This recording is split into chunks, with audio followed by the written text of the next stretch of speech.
MysteryWire.com, home of the unusual and unknown. From Area 51 to the paranormal, it's your source to the most vetted UFO stories and special investigations in the world. Take a journey into the universe of MysteryWire.com. Hello and welcome to the Mystery Wire podcast. I'm Duncan Phoenix, the producer of MysteryWire.com. Thank you for joining us from wherever you are. If you're watching us, listening to us, I hope you're staying safe.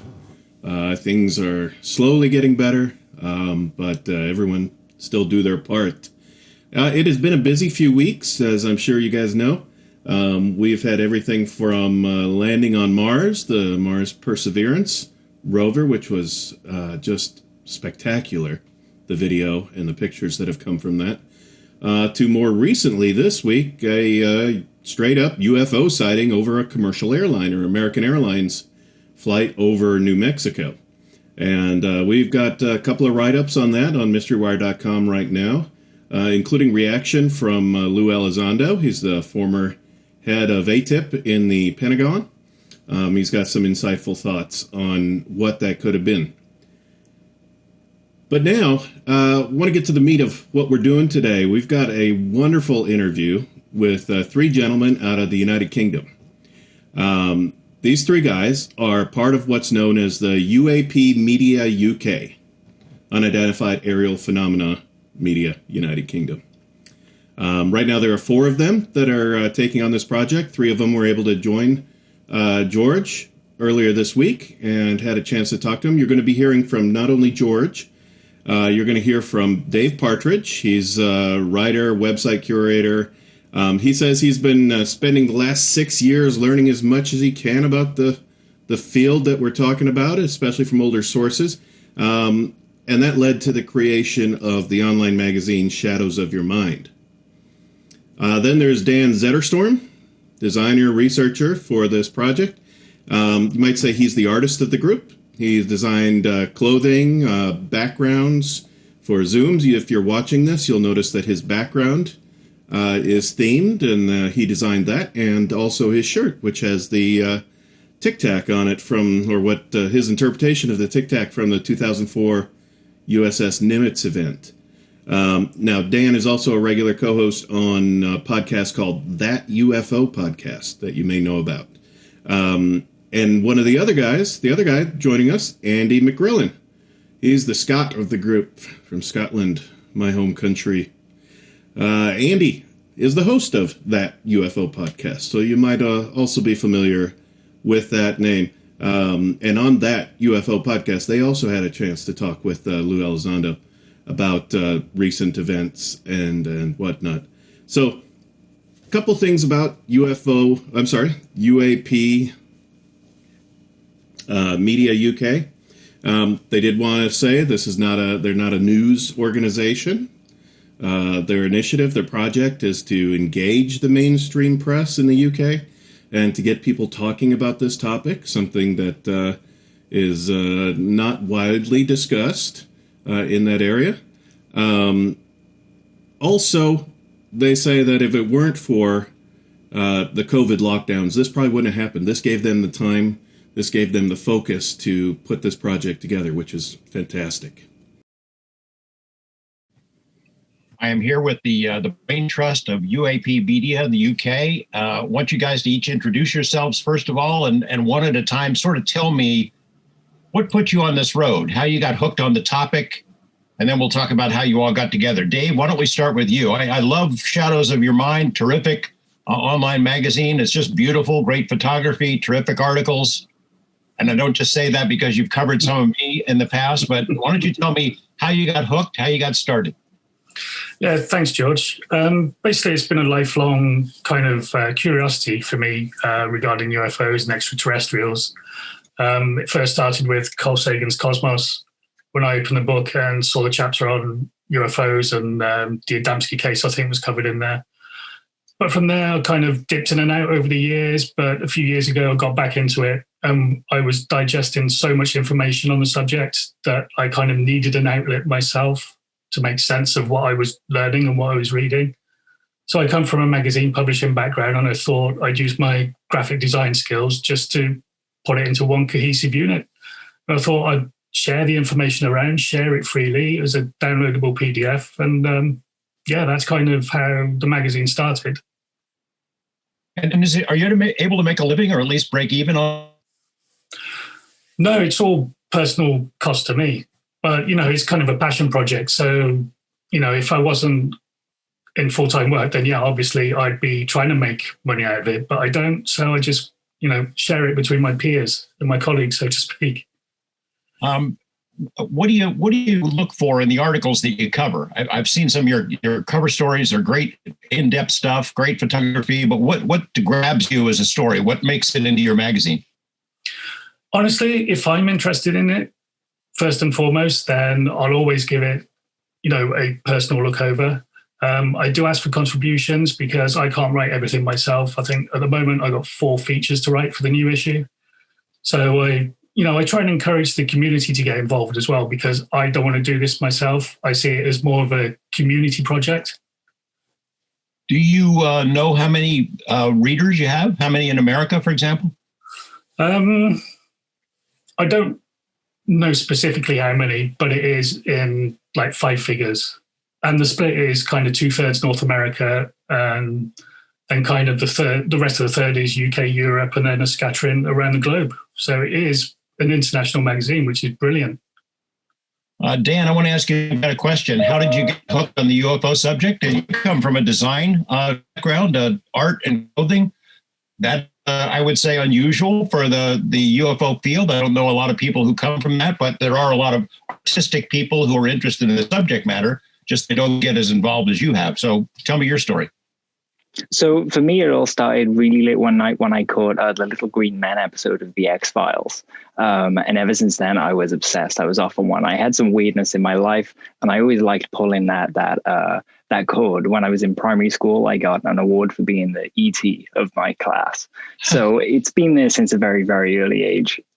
And I'm a creative person. I play music, and a big part of that was my favorite band, Blink-182. And as you well know, Tom kind of crashed into this issue. So for me, 2 kind of separate parts of my life came crashing together in that moment. And hence why I spend so much of my time now just kind of in this, kind of dig through the darkness. And I try and kind of help that along and help people ask questions by making art and making clothing and things like that kind of grab people's attention. Yeah, that sounds like a sign from the universe when those 2 things collapsed for you. Do you produce alien, ET, UAP type themed art and clothing?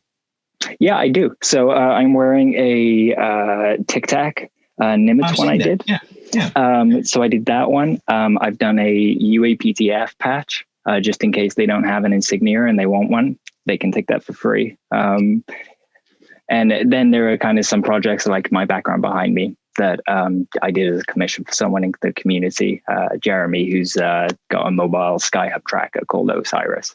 And have you noticed a spike in the last couple of years of public interest in merchandise as well as the subject? Yeah, I mean, the interest is going up. I might be biased because I never shut up about it to my friends and family. But in terms of, the interest in kind of getting what I produce, yeah, absolutely. It started as a hobby because of the pandemic. I lost my job. I embraced this, and it's just been positivity and success from the community, really. It's been really lovely. Andy, you're the main host of the podcast that you guys all produce together. Tell me how you got started down the road of investigating UFOs, UAPs. Were you young? Yeah, so I had a sighting when I was quite young, maybe 7, 8 years old, pretty local to where I stay, 5 of us, including my mother, who is not a believer, let's say, in UFOs, aliens and all things otherworldly. And she saw this huge Ferris wheel type object on its side about a mile away from where we were. Almost ground level as well. We just kind of shrugged our shoulders and walked away from it, to be honest. It was as crazy and simple as that sounds. So I've always had an interest in UFOs and UAPs, aliens, the Loch Ness Monster, being from Scotland, all that sort of stuff growing up. Saw a black triangle in December 2019. pretty low down above my car driving home. Again, there was other cars witnessed the same thing locally to where I stay in the northeast of England. And then come last March, with lockdown looming, I bought a microphone for my birthday with the idea to follow in the footsteps of some greats like yourself, George. And if I was ever going to start a podcast, then that would be the time, given we all had some spare time on our hands. And since then, it's kind of grown from strength to strength, including meeting guys like Dan, Dave, and Adam, who's not on the call, very talented individuals whose work doesn't get the recognition it deserves. The poster behind you, Andy, is that Dan's work? It is one of Dan's, with one of his stickers on it as well. That's Mr. Elizondo, of course, who I interviewed 2 weeks ago for the podcast. It was a personal highlight of mine. Avi Loeb's just been on recently as well, Sean Cahill, Anthony Lepay. So yeah, I've been very fortunate with the guests I've had on and the quality of guests. And obviously, hopefully that continues into the future. David Marler is on this weekend as well. So just continuing that trend going forward. The fourth member of your team, Adam Goldsack, is not with us today, but I know I've read a lot of his stuff online. I just saw on Twitter today about a new book he's got coming out. Do any of you want to tell me any good stories about Adam? Now that he's not here, we can talk about him. Or tell me about his work or what he contributes to the team. I think Adam he's like the glue or the mortar that holds us all together with his, his kind of UAP secrecy activism campaign that he runs. He gets an idea and he runs with it, and then he'll bring all of us into the project that he's running and then get us to promote everything for him. Well, he does most of the promoting, but we kind of carry it on all on our channels and through the magazine and through Andy's podcast. And we just kind of, he's like the mouthpiece. He's the best writer on this subject, and he does so much research and so much due diligence in the articles that he writes that he's just like the natural kind of author for the website. Do the four of you know each other in person, or you just know each other from being online and interacting that way? Sorry, Dan, on you go. I was going to say, literally through being online and interacting, we met each other in kind of different ways, but it was all this subject and the phenomenon that brought us together. The first time, George, that myself and Dan spoke, we recorded an episode of the podcast 5 minutes later on Skinwalker Ranch. So that was my first kind of introduction to Dan, actually speaking, not face to face, but Zoom to Zoom or Skype to Skype, as we do in 2021 and 2020. And then Dave, through the magazine, got in touch with myself as well. And so it's just through those different channels. So I imagine the four of you, once COVID is behind us, you look forward to getting together in person and having a pint or two. Yeah, I hope so. Definitely. I mean, I'm definitely planning on visiting Dan because he's only like an hour's drive away from me anyway, but there's the English-Welsh border in the way, so we have to negotiate whatever lockdown rules Wales has and whatever lockdown rules Britain has, well, England has at the time. So, yeah. Let's start. Tell me about UAP Media UK, the project. Dave, why don't we start with you? What the organization is all about, what you hope to accomplish? Well, first and foremost, the UK press has a very snarky and very immature relationship with the UAP subject. Most of the articles you'll see in the British press tend to be on the kind of leaning towards the more X-Files side. So you're talking about little green men, tinfoil hats, giant shadows walking across Antarctica on Google Earth, or basically just the science fiction element. And compared to the United States, where you've got the Washington Post and the New York Times, there doesn't seem to be a serious conversation being had in the media or at government level on the UAP subject. So it was earlier in the year that I think Andy and Dan had got together and they were kind of saying, look, we need to do something about this. And then I came on board and we got Adam involved as well. And we just want the British media to start taking this subject seriously, as it should be, because this is not only a hell of an interesting topic to be into, but you've got defense implications, you've got financial implications, technological advances that we could have that could benefit humankind with regards to climate change and all that as well. So when we see a newspaper headline that says SAS versus ET on a Sunday newspaper, we kind of just put our head in our hands, roll our eyes, and think, we need to do something about this. We need to get the stigma removed from this subject in the UK, and we need the public to have serious conversations without resorting to, conspiracy theories and anal probes. Andy, you're in the media. You know how it works and how tough a hill that is to climb. Is the point of your organization to be a clearinghouse, sort of a go-to organization when anybody in the mainstream news media has a question, or are you proposing story ideas to them, proposing that you could be a source for those stories?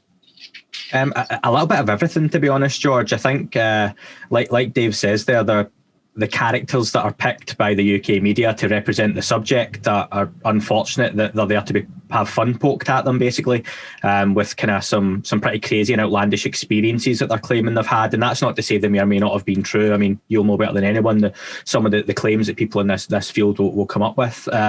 But within the UK, it's always followed with that X-Files theme tune, or, the flying saucer, the little green men.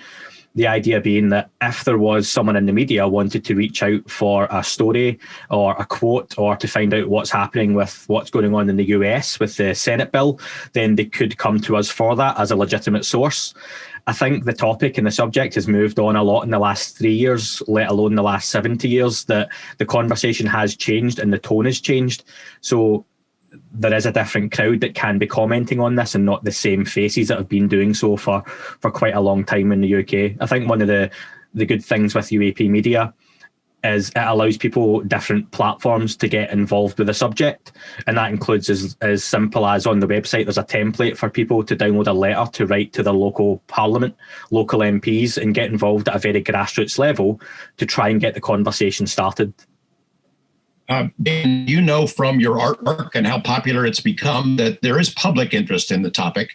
I'm sure you realize that the level of public interest is directly related to media interest, how they treat it.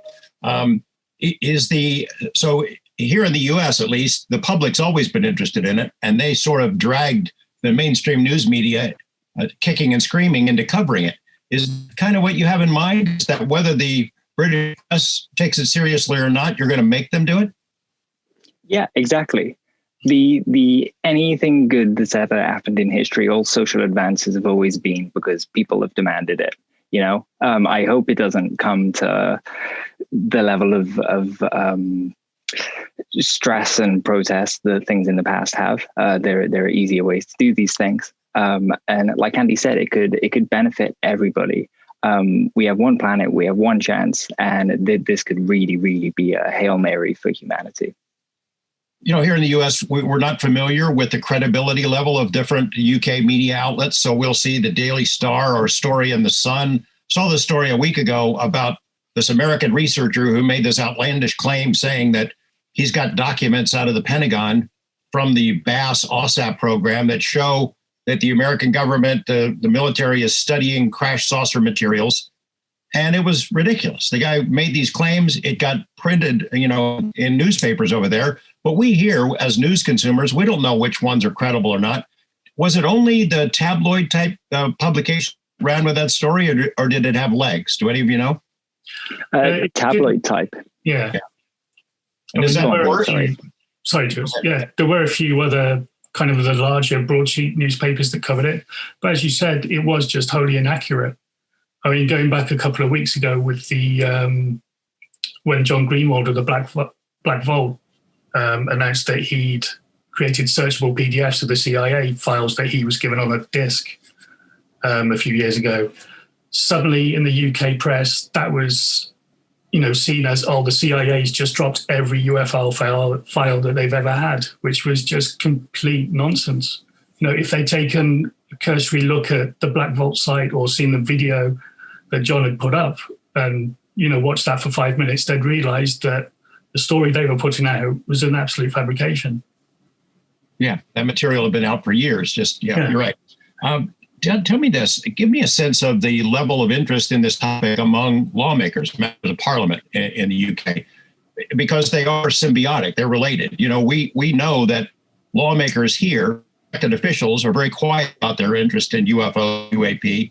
until December 2017, the New York Times did that story. Then other media did it, Politico, Washington Post, the networks. And as a result of that media coverage, members of Congress came out of the shadows. They started saying, hey, we want to know about this. Then hearings were held, briefings behind the scenes. I mean, it changed everything because the New York Times did the story. Is that sort of a goal? And is it realistic that your organization could help make this a respectable topic for media, which then spills out into the rest of society?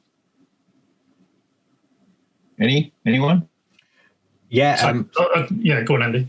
I was going to say that, do you know what? In a word, no, our organisation can't do that, but other people getting involved with our organisation can. The four of us can, you can have a magazine, you can have a podcast, but that's only going to reach a certain audience. We need to get past that audience that is involved in the topic already. And it is just trying to promote and have that serious discussion. Again, George, there are some really credible researchers out there, some credible journalists, people like yourself sitting down with Bob Bigelow, with Lou Elizondo, with these people and having a really serious conversation. Fox News in the US has its, critics and whatnot, but from a UK point of view, we see that as still as a big US network. Tucker Carlson, regardless what people think of him, had millions of eyes on that topic and on that subject when he spoke to Lou Elizondo and when he spoke to Lou and Chris Mellon when they were both on as well. We are so far from that in the UK that I couldn't really compare them whatsoever. And when you talk about the tabloid papers that you mentioned that ran with the story, you can't get much lower than The Sun in the UK, and the Daily Star's not far behind that either. So those papers running with those stories would do more harm to the topic than good. And again, from a political point of view, our local MPs and lawmakers, they don't want to touch this subject, not publicly anyway. There's no discussion of it. They won't tweet about it. They won't really converse about it. The replies to some of the letters that have been sent out from the UAP Media website early on are very much very British, and that they are polite. They acknowledge the correspondence, but there's no weight or gravitas to the response back to anyone who sends those letters. It's a bit of a taboo subject still. Well, it seems like it's a realistic possibility that you put your name out there enough and offer help when these stories come up, that eventually one of these mainstream organizations will reach out to you. And once you're in print in a respectable publication, then you're on the map. And do you know of any members of Parliament, current or former, who are in fact interested in this, whether they talk about it publicly or not? I can't think of anyone that springs to mind, not since there was some debate in the House of Lords and the House of Commons during the 90s where questions were asked through MPs regarding Rudloe Manor in Wiltshire, and also the role of Nick Pope while he was at the Ministry of Defence. But apart from that, nothing really gets into the media regarding members of Parliament and their interest in the subject. But I know that Dan's been in contact with various officials, and he was sending out letters before, we kind of started this project in the first place. So he can probably fill you in a bit more. Dan? Yeah, absolutely. All the letters I get back are always boilerplate. And the line I always get given is, "It's not a threat, so we don't care." Now, obviously, that's kind of been a part of the conversation in what's been happening in the US with this subject. And it's surprising to hear them say that after events like Randall Sherman and the repercussions there years later when the health insurance and things like that were paid out. I think it's a lack of understanding of the subject and an unwillingness to get involved because of just the amount of noise and muddied water that they'd be stepping into. And I think that's where an organization like us can come in. Well, as you guys know, I'm a steep learning curve in this field. It's always been murky. There's been a lot of nonsense mixed in with little nuggets of reliable information. So it's a tough slog, drill down and find something that you'd be willing to report and share as being. But it's a noble effort. And I never thought that I would see the changes that have happened in the US in my lifetime. But here it's happened in the last 3 or so years. It's completely flipped over. I'd like to discuss about some of the UAP, UFO issues that are current in your country, because, Americans are very self-centered. We think that everything starts and stops here. So maybe we could talk about some of the cases and controversies in the UK. You mentioned about Nick Pope. I met Nick Pope a bunch of times. Mm-hmm. He's on television here a lot. He's relied on as a go-to guy for information about this topic. Tucker Carlson has interviewed him a bunch of times. And I've seen the back and forth about his qualifications. And in a way, I guess, I've always wondered if maybe it was slightly exaggerated his role at the Ministry of Defense. But for now, regardless of what his job was then, he's a pretty good spokesperson for the topic in bringing a certain amount of credibility to the subject, whether or not he exaggerated his background. I want to get you guys each of your take on the Nick Pope controversy, whether you know him, whether you find him to be credible, and whether you're bothered by the allegations that have surfaced. I think, like you said, George, Nick Pope has done so much for the UFO subject, especially in the UK. It was when the X-Files was being broadcast on UK television that our British media were crying out for kind of like the MOD's version of Fox Mulder, and Nick just happened to step up to the plate. So I think he was a junior desk officer with the department he was working in at the MOD, but at the same time, he was kind of like fielding phone calls and doing reports. He wasn't an investigator as such. And Adam has interviewed Dr. David Clark towards Christmas, who has done a lot of research and found out exactly what Nick Pope did while he was there. But again, it was the tabloid newspapers that elevated Nick to that position because we were so desperate to have a Fox Mulder of our own, and Nick was seen in that light.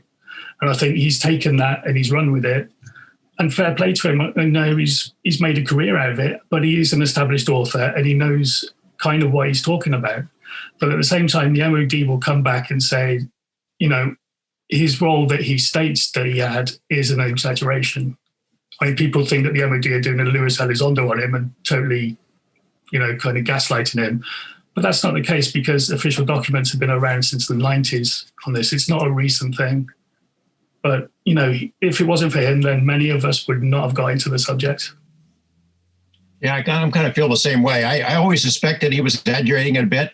I had an interaction with Nick in 1994. I came to the UK to go out chasing crop circles. And I called the Ministry of Defense to ask them some questions. And I didn't realize it at the time, but I found my notes from 94. Nick Pope is the guy I talked to on the phone. So I know he was there and answering questions, but I never believed he was Fox Mulder doing field investigations. And as far as I'm concerned, he's moved beyond it. Anyone else something to say about Nick Pope? Yeah, Nick Pope himself, he's a really good talking head from a British point of view when it comes to different TV shows. I won't name any of them out there. He's done very well for himself off the back of it. I know he consults on a lot of projects out in Hollywood and whatnot. He's a very intelligent man. He doesn't, for all he may have, it seems exaggerated what his role may have been. Maybe he just didn't correct people. I don't think he created that himself necessarily. Like Dave was sort of saying as well, that it was the tabloids that pushed this narrative of Nick Pope's Fox Mulder role. He's obviously been someone more in the know than most of us, given what his job was, but not necessarily as in the know as many people have had it made out to them. Really nice guy. I've met him a couple of times. I went to one of his lectures in Berwick some years ago when he was over in the UK briefly, because I know he stays out in Arizona, I think it is now. But yeah, I think it's one of those that there's not been an appetite for it in the UK, as we've been discussing, and one of the reasons we're on with you now, George. So for 22 years, there's been no one else to talk to about the subject. And you can't say that he hasn't done a reasonably good job in that time of keeping a level head with it, because he never gets outlandish and tries to remain credible when he talks about the subject. So you've got to give him that. True. I think he's probably learned more about UFOs since he left the Ministry of Defense than he learned while he was there. I want to talk about disclosure. It's a loaded term that gets tossed around a lot here in the States. I'm sure it gets mentioned there as well. Is there any actual movement toward disclosure? Do you guys have any expectation about what you can get out of your government? And if so, how you'd go about it? Dave, let's start with you. To be honest, with everything that's going on with our government at the moment, with COVID and, the fallout from, Brexit, I don't expect anything kind of publicly until, a good 6 months, 12 months down the line.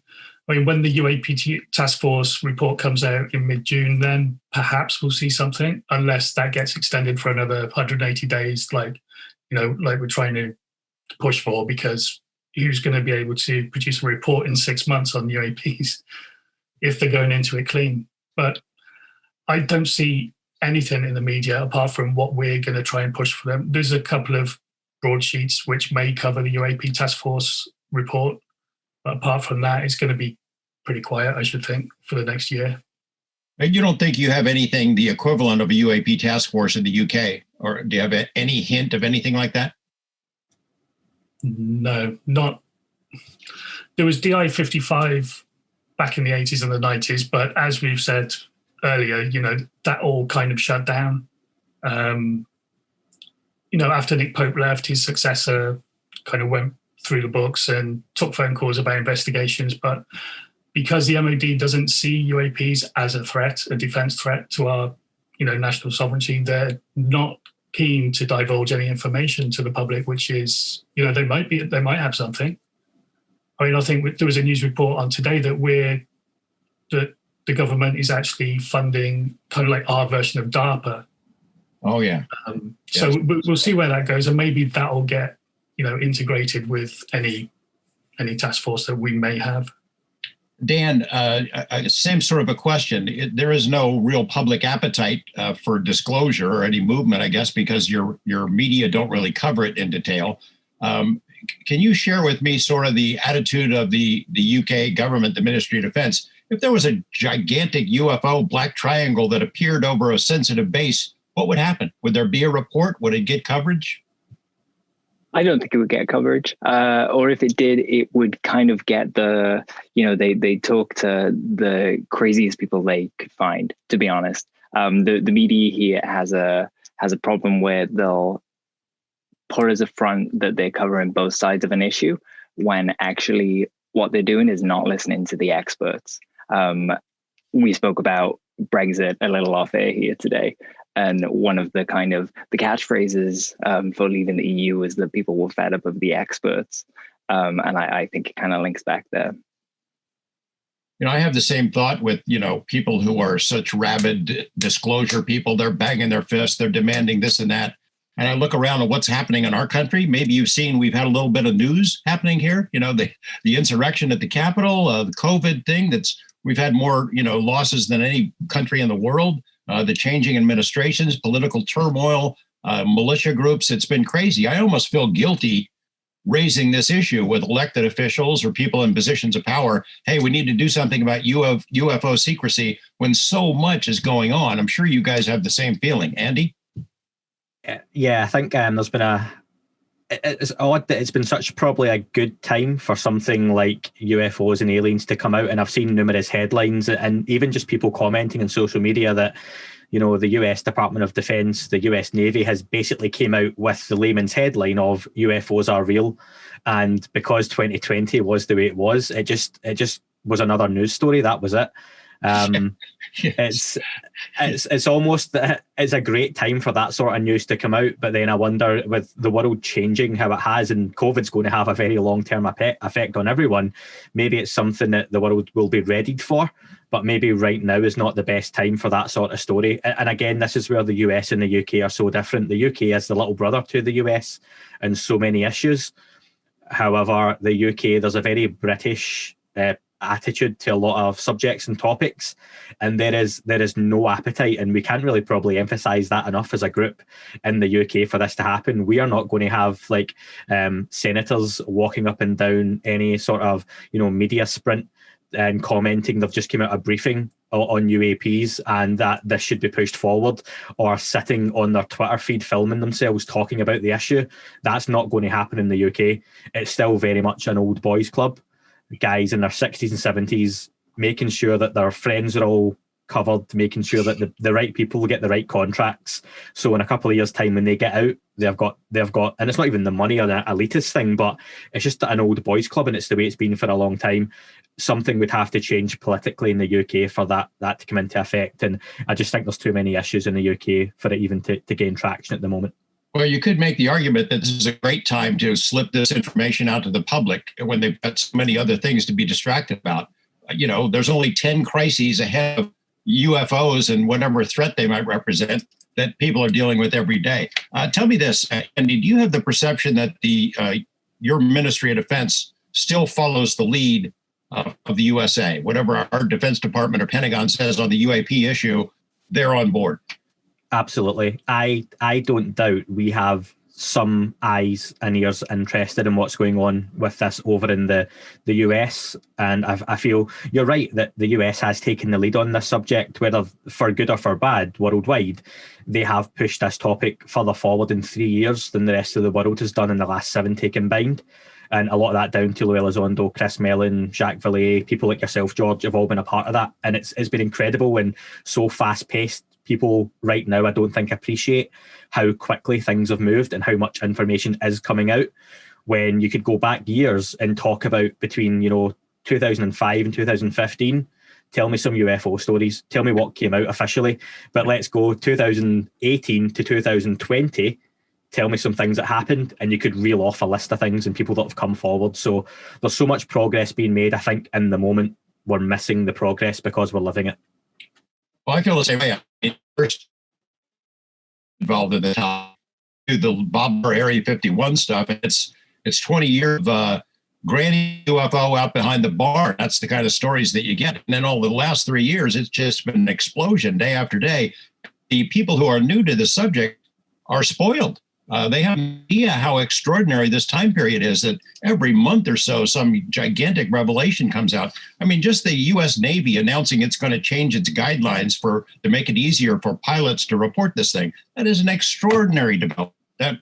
That would be a headline for weeks in the 2 decades or two when all this broke out. Dave, did any of those stories make a dent in the UK? I know the Tic Tac, Nimitz, the TTSA coming out, the New York Times covering this, all the other media that covered it, Lou Elizondo stepping forward and really sharing more bits and pieces every time we hear from him. Senator Reid here in my state, Robert Bigelow. Just been an extraordinary time. Has it even made a dent in the UK? I think a couple of the newspapers have covered it. I know the Independent and the Guardian will make an effort to cover this with some degree of seriousness. I mean, they did report on the formation of the UAPTF, and they did mention the Pentagon officially acknowledging those 3 gun camera videos as well. But with regards to TTSA, I mean, they came out and they released the videos back in 2017. I think with their first few stumbling blocks with the Mylar balloon and a few other things that were going on, it kind of deflected away from what their mission objective was. But then, sorry, I lost my train of thought there. Let me ask you this, sort of a question from that. Ministry of Defense. It seems like, I don't follow it as closely as I should, but I am interested in it. It seems like every year, 2 years, the Ministry of Defense makes an announcement, we're releasing our UFO files. Oh, yeah. Hey, we found another batch. We're going to release those. That's all and then they come out with some more. Like it's been that way for 10 years. Mm-hmm. Can you sort of tell the American viewers who will be watching this, what's the deal on the Ministry of Defense files? Have we seen all the good stuff, or are the more sensitive things stashed somewhere else? What's your feeling? There's still a few things that they haven't released. The most notable example is the incident regarding the hikers in Scotland, what's known as the Calvine incident. Now, there's varying different stories about this. It's always been publicised as it was a UFO and 2 RAF jets were scrambled to intercept, and the UFO kind of just shot up into the atmosphere as soon as these jets turned up. The Daily Record in Scotland, which is kind of, a tabloid newspaper, they obtained the photos and the negatives from these 2 hikers and will go in to publish the report. But then they sent the photos and the negatives to the MOD for verification, who subsequently lost those photos. Oh. And the Daily Record was told to drop the investigation or the report. So we've never heard anything about that. But most recently, there have been a few snippets dropping on kind of like UFO Twitter, where people have looked into this so-called Calvine report, and little drips of information are coming out, whether it was kind of secret tech from somebody, maybe the US, because the US military was apparently really incensed that these photos had been taken and actually existed. But, that's kind of like an ongoing investigation by a couple of citizen journalists at the moment in the UK, and we're hoping that we'll have some kind of article on it in the future. But I remember what I was going to say. With regards to UK press and TTSA, it's always Tom DeLonge, the rock star who looks for aliens. That's the kind of headline that we go through at the moment. He could be in all the music magazines and all the lifestyle mags, and it's always, he's the rock star who looks for aliens. I've seen the same thing with a friend of mine, Robbie Williams. So, Robbie is really serious student of this stuff. He really does study it. He reads it. He's been involved in it for a long, long time. And he has made some public statements. He came with us to Skinwalker Ranch on one of our journeys, and I stay in touch with him. But every time I have seen a story about his interest, they'll mention some crazy drug thing that he did or some wild week he had. And they all stick that in there to sort of cut his knees off in terms of credibility. It's, I guess it kind of comes with the territory if you're as big a star as he is. Dan, the same kind of question about the UK's Ministry of Defence. Do you suspect that there is a stash somewhere of really sensitive cases, national security cases, that were never included in the files to begin with, the files that have been released? And do you suspect that there is more that will still be released in the future? I do, yeah. The reason for that is that some of the recent releases, like Dave said, the one that's just been delayed, the Calvin incident, things like that, they've admitted they have sensitive files that they're not releasing to us. So we know they're behind closed doors. And we know that some of the kind of more famous UK incidents, like there was a great one in St. Athan, which was very, very similar to kind of the Nimitz, where it was object was filmed in infrared. And there's an 8-minute length video that was gotten through FOIA in the UK. But that's not been referenced in the files released yet. So I'm very eager to get the files so we can kind of start cross-referencing and going, well, we know you investigated this and it's not in the files here. If you don't mind, can you tell us that story a little bit? Yeah, absolutely. Basically, a crew were taken off from not too far from me, St. Athan, and they saw, going against the wind, an object that showed up on their FLIR cam. They couldn't see it in the sky. And they followed it for 8 minutes. It kind of went down south, and eventually it disappeared. There were a few articles about it. I think there was a local paper in Bristol that covered it with, that kind of tone that they do. But all these years later, someone got the video out via FOIA, and it's on YouTube. If you search St. Athan, NPAS UFO, it'll come up. It's a great video. Andy, I want to move on to you. Anything else to add about the UK Ministry of Defence files, any of that stuff that you look forward to seeing? And do you suspect that they go along with whatever the Pentagon here says in terms of what gets released? I think 3 years ago, or maybe a little more, I would have been excited, but I doubt there will ever be anything comes out in the UK or the US or any other country's files that is anything for people to get excited about. I think people have to, I've said before a few times, George, in 2017, I think ufology, there was a fork in the road and the conversation changed. And I think a lot of people went with that, including people like yourself who've been involved in the subject for a long time. Other people chose to stay the other tried and tested path that isn't not to be applauded for what it's achieved, but we had to change. And in 3 years, what's gone on, I think, has been the route to go down now. I think the UAP task force is something that people should get behind, especially from a US point of view. It's a shame we can't over here in the UK. That report is at least going to get the conversation started. And while we shouldn't be expecting anyone to wheel out alien bodies or bits of craft or talk about crash retrieval programs or Wilson Davis memos, what we can hope for is maybe a bit of an assessment, maybe some potentials, and that it is worthy of more study, and worthy particularly of more scientific study. And it's that slow process that Lou Elizondo talks about. Disclosure is an ongoing process, and people just have to be patient. We've waited 75 years. What's another couple of years when this type of progress is being made? And that, I think the files were something that we have to kind of look past now. That it's a nice to go through, and there may be some small nuggets. People like John Greenwald do a lot of good work with that, but I think there's bigger fish to fry. I want to ask each of you this question, and we'll sort of wrap it up, starting with you, Andy, then we'll work our way back. When I started in this back at the dawn of time, of course, the paradigm then was nuts and bolts flying saucers. These are craft from another world. ETs are here in these amazing machines, and that's the way it is. And of course, since then, my view has changed dramatically. A lot of that related to what happened with Skinwalker Ranch, that UFOs don't exist just in a silo, that they're related to a lot of other phenomena. And, that became very clear at Skinwalker. And during the BASS study, the OSAP program, which was created to investigate UFOs, but ended up looking at a much broader range of activity, we don't exactly understand how it all fits together, but it's intriguing. And, Robert Bigelow and Elizondo and Colin Kelleher and people like that are very open to looking at possible connections, consciousness, whatever it is.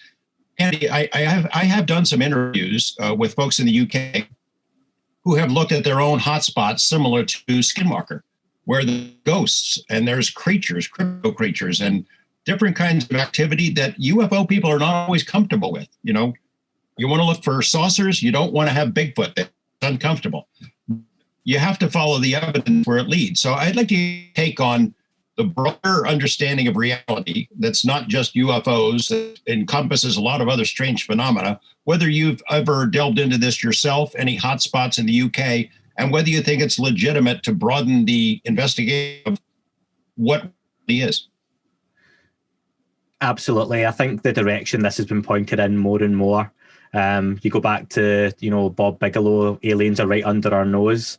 His recent statements on consciousness, Lou Elizondo talking about consciousness. People like Jacques Vallée, Gary Nolan doing work on potential materials. It seems as everything's coming into one, the physical, the metaphysical, the non-physical, whatever you want to call it. Reality, whatever we know reality is much bigger and stranger than we can probably imagine. I think, like you say, the phenomena as it's come to be known isn't just flying saucers coming from another planet. It looks more increasingly like some of these craft potentially are here already, or a version of here that we don't understand yet. Lou Elizondo talked about on my podcast that there are times we can see these objects and there are times we can't. Maybe they're always there. And he used a really good analogy to do with like a cigar or cigarette burning and talking about here's the past, here's the present, and here's the future. We live in this small present, and maybe there's times when that overlaps. And I'm not going to try and repeat the whole analogy, but I think when someone like Lou Elizondo is talking about that, that's where we have to look at this. And I think it's all lumped into one big soup pot. And yeah, it's definitely, there are more than one area to study, and you're right that I don't have an interest in ghosts per se, or Bigfoot or Sasquatch, or, even going way out there. I hate saying about like fairies, for example, but maybe all these different things and what we call them and what they've come to known as over the years and different lore and legend are all connected in some way. And it's something that we really have to, you can't discount one without discounting the other. Dan, same kind of question.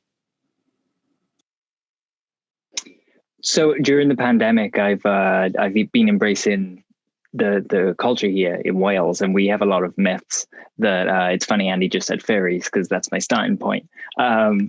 We have a lot of cultures around myths, and there is a place near me called Neath that was kind of the head of the fairy kingdom, and supposedly a lot of strangeness has gone on. There's a specific lake, I forget the name of it now, but there's a rock in the middle of this lake, and supposedly a lot of people have gone missing there and seen strange things there, like animals and things like that. So I'm starting to kind of come around to the idea that this strangeness is everywhere. It's not just in the Uinta Basin, it's not just in this rock pool that I've kind of come across. It really does seem to permeate everything. And if there's one thing I've understood from anything that I've looked into quantum-wise, is that the quantum universe is everywhere, and it shows itself to us in really, really weird ways. And if you look at the DIRD, the DIRD reports that were commissioned, you can see the direction they go in with it. And if there's anything that can mess with our perception, it's really hard to pin down to say that's nuts and bolts, or that's a fairy, or that's a Bigfoot. You just kind of have to embrace the fact that it can trick you. And maybe the inconsistency is in itself a pattern. Yes. Dave? Well, yeah, thinking about hotspots, during the late 70s, mid to late 70s, there were kind of a few within the south of the UK. You had like the St Bride's Bay and the St David's region, the Pembrokeshire region of Wales, West Wales, where you saw multiple UFOs, you saw transmedium craft, strange figures looking in at the window, televisions and cars breaking down for no reason. And then moving slightly in, you had like the Warminster Flap of the 1970s, where there was the equivalent of the Flatwoods Monster, which was seen by a teacher and some children. But this was like in the evening. It wasn't during the playground like the Broadhaven Primary School event. And then going across further still, you've got like the Randall Sherman incident. I mean, Randall Sherman, that part of Suffolk, has been a hotspot for all kinds of paranormal and unidentified aerial phenomena activity over the years. It didn't just confine itself to Christmas 1980. There have been sightings before then, there have been sightings after. And then moving up the coast, you've got like places like Flamborough Head, which has seen a high degree of UFO activity. And then you got like the Scottish Highlands and the areas of north of England and the north of Wales, where, the kind of really rural areas where you're not going to get big crowds of people or tourists or anything like that, where things could possibly happen. I mean, there's, tales of banshees in Scotland, cryptids in the north of England and in the Scottish woodlands. So the ghosts and the paranormal thing as well, there's time slips and apportations and portals. It is all becoming intertwined. And I think people are reluctant to look at the paranormal side of ufology because they still see it as separate. But who's to say that a poltergeist isn't kind of like an interdimensional entity who just happens to be merging with our world at the same time? I'm there with you. As I said, I've made quite a shift in my perception of what it is that we're dealing with, and it's tricky. But you got to keep an open mind and follow it where it leads. You don't have to be gullible, but you at least have to be willing to listen to it and follow some evidence. Dan and Dave and Andy, thanks for joining us. I look forward to speaking with Adam at some point too.